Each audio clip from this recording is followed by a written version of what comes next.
Good morning everyone, welcome to Isa RDP school and college. आज का हमारा चैप्टर है सीक्वेंस एंड सीरीज क्लास 11। इसको हम बहुत बेसिक से पढ़ेंगे। सीक्वेंस और सीरीज। सीक्वेंस का मतलब होता है कि इक्वल में, और सीरीज का मतलब होता है कि कोई भी नंबर एज अ सीरीज में हो। चलिए जानते हैं कि सीक्वेंस और सीरीज क्या है। कोई भी नंबर जैसे हम ले लेते हैं 3, 5, 7, 9 और इसका जो टर्म है वो एन टर्म है। एन टर्म का मतलब है कि इसमें नंबर ऑफ टर्म कितने होंगे, एन होंगे। जैसे ये हमारा फर्स्ट टर्म है, ये सेकेंड टर्म है, ये थर्ड टर्म है और ये फोर्थ टर्म है। ऐसे ही ये जो है सीक्वेंस चलता जाएगा, तो इसको कहा जाता है सीक्वेंस। और सीरीज में है मतलब 3 के बाद 5, 5 के बाद 7, 7 के बाद 9, तो इसमें कुछ डिफरेंस होता है। चलिए जानते हैं कि डिफरेंस क्या। डिफरेंस का मतलब होता है between two numbers. Difference between two numbers, जैसे 3 और बीच का जो डिफरेंस हो जाएगा वो होगा 2। वैसे ही 5 और 7 के बीच का जो डिफरेंस हो जाएगा वो भी 2 होगा, और इनके बीच का भी जो डिफरेंस होगा वो 2 होगा। तो ये एक सीरीज है। सीरीज को हम लोग 3 पार्ट में डिवाइड करेंगे। अगर देखा जाए सीक्वेंस और सीरीज में हम कितने पार्ट्स को पढ़ेंगे, 3 पार्ट्स को। 3 पार्ट है। देखिए there are 3 type of series. पहला जो हम पढ़ेंगे वो होगा अरिथमेटिक प्रोग्रेशन, इसको हम शॉर्ट में एपी कहते हैं। दूसरा पार्ट हम इसको पढ़ेंगे ज्योमेट्रिक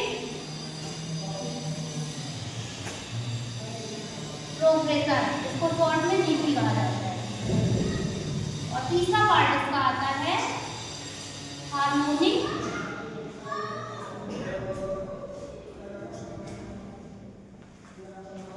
प्रोग्रेशन, इसको हम लोग कहते हैं एचपी। पहले में जो सीरीज का डिफरेंस आता है उसे हम लोग कॉमन डिफरेंस कहते हैं। दूसरी सीरीज में ज्योमेट्रिक प्रोग्रेशन, इसमें होता है कॉमन रेशियो। और थर्ड जो है वो एपी का ही पार्ट है। चलिए हम पहले जानते हैं अरिथमेटिक प्रोग्रेशन के बारे में।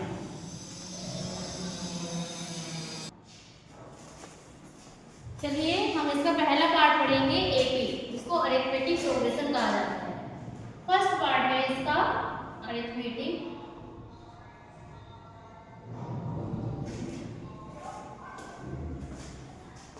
प्रोग्रेशन, शॉर्ट में इसको एपी कहते हैं। चलिए हम इसमें जानते हैं कि अरिथमेटिक प्रोग्रेशन का प्रोसेस क्या है। एपी एक सीरीज होती है जिसका कॉमन डिफरेंस सेम होता है, एक नंबर दूसरे नंबर, मतलब पहले और दूसरे में जो भी डिफरेंस आएगा वही डिफरेंस दूसरे और तीसरे में भी आएगा। इसको हमको फाइंड आउट करने के लिए फॉर्मूला दिया जाता है जिसको जनगणना कहा जाता है। अगर यहाँ A1 पहला टर्म है, दूसरा टर्म हमारा जो है A2 है, तीसरा A3, चौथा A4, ऐसे ही ये सीरीज जा रही है N टर्म, जिसको हम लोग कहते हैं AN। AN जो होता है वो N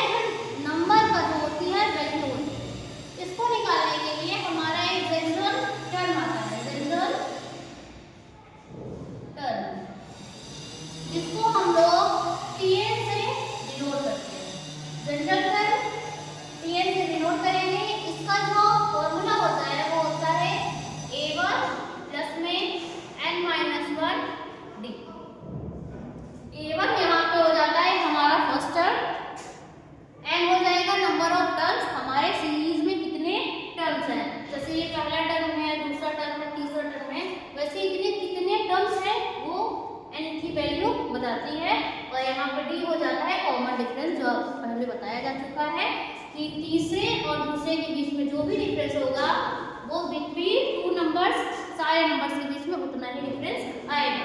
चलिए यहाँ लिख लेते हैं कि इसका मतलब क्या है। A1 यहाँ पे है फर्स्ट टर्म, N यहाँ पे है नंबर ऑफ टर्म्स,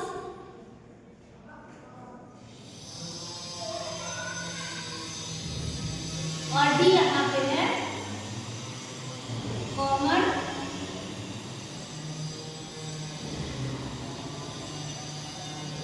डिफरेंस। ये है हमारा जनरल टर्म। अब AP में सम ऑफ टर्म्स भी आएंगे। सम ऑफ टर्म्स का मतलब है पहले टर्म को, दूसरे टर्म को, तीसरे टर्म को, चौथे टर्म को, ऐसे लेके n टर्म को ऐड करने पे हमारी वैल्यू क्या आएगी।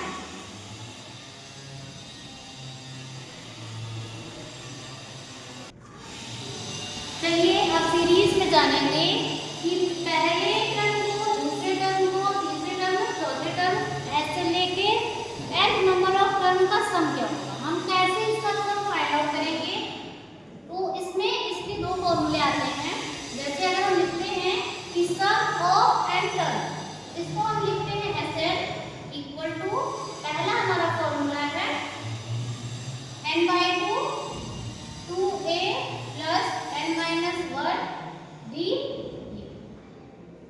ये हमारा पहला फॉर्मूला है। और एक और फॉर्मूला होता है उसमें Sn is equals to n/2 a plus n। यहाँ हमारा 2a1 क्या है, यहाँ फर्स्ट टर्म की वैल्यू है।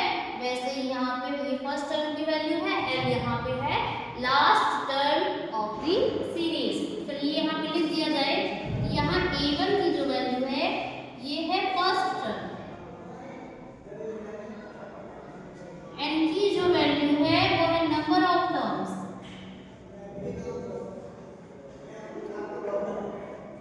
और यहाँ n की जो वैल्यू है वो लास्ट टर्म की वैल्यू क्या होगी, ये इसको डिनोट करते हैं।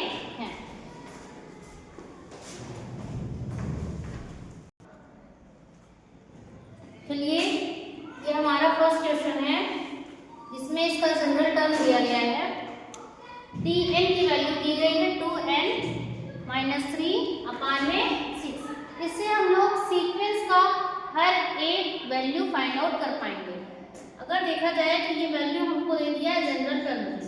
Tn is equals to 2n-3/6। अब इसमें पूछा गया है कि इसके 3 टर्म्स क्या होंगे। 3 टर्म्स निकालने के लिए इसमें n की वैल्यू दी गई है। हम n की जो भी वैल्यू रखेंगे हमको वही टर्म फाइंड आउट हो जाएगा।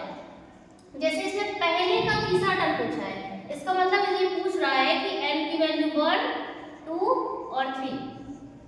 इसका मतलब है हमको t1 की वैल्यू बतानी है, t2 की वैल्यू बतानी है और t3 की वैल्यू। पहले टर्म की वैल्यू, दूसरे टर्म की वैल्यू और तीसरे टर्म की वैल्यू यहाँ से फाइंड आउट हो जाएगी। अगर हम n की वैल्यू 1 रखते हैं तो n की जगह 1 रखेंगे तो हमको यहाँ मिलेगा t1 is equals to 2 into 1 minus 3/6। यहाँ t1 की जो भी वैल्यू आ जाएगी ये आएगी 2 minus 3/6। t1 is equals to -1/6। हमारे पास टर्म की वैल्यू है -1/6। अगर हम n की वैल्यू 2 रखते हैं तो यहाँ हो जाएगा t2 is equals to 2 multiplication of 2 minus 3/6। t2 is equals to 4 minus 3/6। t2 की वैल्यू आ जाएगी 1/6। सेकेंड टर्म की वैल्यू है 1/6। अब हम निकालेंगे थर्ड टर्म। तो अगर हम n की वैल्यू रखते हैं 3 तो हमको ये तीसरा टर्म मिल जाएगा। तो t3 is equals to 2 multiplication of 3 minus 3/6। t3 is equals to 6 minus 3/6। यहाँ पे t3 की वैल्यू आएगी 1/। तो अगर देखा जाए हमारा जो सीरीज बनेगा, जो भी सीरीज है, इसमें पहला टर्म है -6 to दूसरा टर्म है इसमें 1/6 और तीसरा टर्म है इसमें 1/2। ये हमारी सीरीज है और ये n टर्म्स तक जाएंगे, n that is number of terms. चलिए ये हमारा सेकंड क्वेश्चन है जिसमें हमको निकालना है कि 1/2 के बाद इसका नेक्स्ट टर्म की वैल्यू क्या होगी। अगर देखें हम तो 1/6 ये हमारा पहला टर्म है, ये हमारा दूसरा टर्म है और ये हमारा तीसरा टर्म है। तो हमको फाइंड आउट करना है कि इसके बाद वाले टर्म की वैल्यू क्या होगी। अगर ये AP में है, इसमें का जो कॉमन डिफरेंस होगा वो सेम होगा। मतलब क्या है कि अगर दूसरे टर्म में से पहले टर्म को माइनस करते हैं तो हमको मिलता है कॉमन डिफरेंस। ऐसे ही हम तीसरे टर्म में से दूसरे टर्म को माइनस करेंगे तो भी हमारा कॉमन डिफरेंस फाइंड आउट होगा। अगर हम कॉमन डिफरेंस को थर्ड टर्म में ऐड कर दें तो मिलने वाला जो वैल्यू होगा वो फोर्थ टर्म की वैल्यू होगी। तो इसका मतलब है सबसे पहले हमको निकालना चाहिए कॉमन डिफरेंस। कॉमन डिफरेंस निकालने के लिए अगर हम इसको कहते हैं कि A1 की वैल्यू है तो ये A2 की वैल्यू है, तो हमको कॉमन डिफरेंस निकालना है। कॉमन डिफरेंस जिसको हम स्मॉल d से डिनोट करते हैं, तो A2 माइनस A1 हो जाएगा। ये A2 की वैल्यू यहाँ दी गई है 1/3 और A1 की वैल्यू दी गई है 1/6। ओवरऑल करने पे आ जाएगा 1/6। इसका मतलब है हमारा जो कॉमन डिफरेंस फाइंड आउट हुआ है वो है 1/6। अगर हम थर्ड टर्म में कॉमन डिफरेंस को ऐड कर देते हैं क्योंकि मिलने वाली जो वैल्यू होती है, अगर फोर्थ टर्म होता, फोर्थ टर्म में से थर्ड टर्म को माइनस करते तो कॉमन डिफरेंस मिलता। ऐसे ही अगर थर्ड टर्म में हम इसको ऐड कर देंगे तो हमको लास्ट वाला टर्म, इसका मीन्स है कि फोर्थ वाला टर्म फाइंड आउट हो जाएगा। अगर हमको फोर्थ टर्म निकालना है, फोर्थ टर्म जिसको हम लोग A4 से डिनोट करेंगे, फोर्थ टर्म मतलब 1/2 प्लस में कॉमन डिफरेंस। 1/2 यहाँ पे क्या है, A3 की वैल्यू है, यहाँ 1/2 प्लस में 1/6, ये हो जाएगा 3 + 1 4/6। इसका मतलब है A4 की जो वैल्यू आई है वो 2/3 है। ये हमारा क्वेश्चन नंबर 3 इसमें पूछा गया है कि find the first 5 term in the following. इसका मतलब है कि हमको इसमें ना 5 टर्म बनाना है। पहला स्टेटमेंट दिया गया है, पहला डेटा जो दिया गया है वो A1 = A2 = 1। इसका मतलब क्या है कि A1 की वैल्यू भी 1 है, A2 की वैल्यू भी 1 है। दूसरा स्टेटमेंट दिया गया है कि AN = AN-1 + AN-2 और n की जो भी वैल्यू हमको लेनी है या तो वो 3 हो या तो वो 3 से ज़्यादा हो।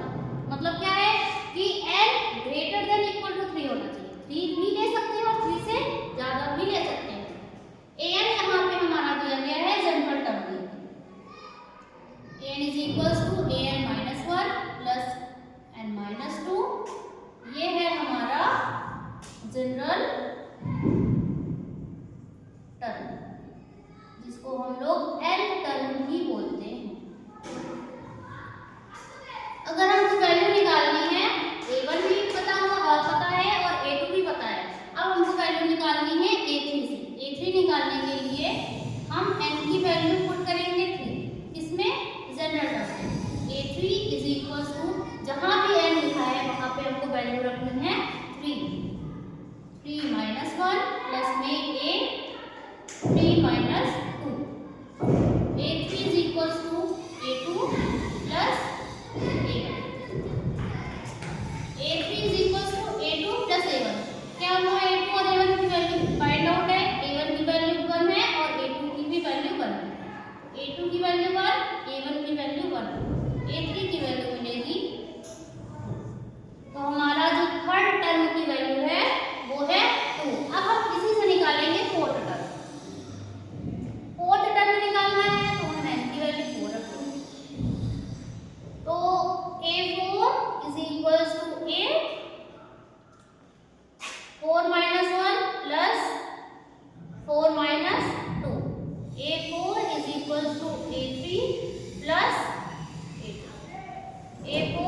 इक्वल टू A3 की वैल्यू अभी हमने निकाल ली है, इसकी वैल्यू है 2 और A2 की वैल्यू है 1, A4 की वैल्यू हो जाएगी 3।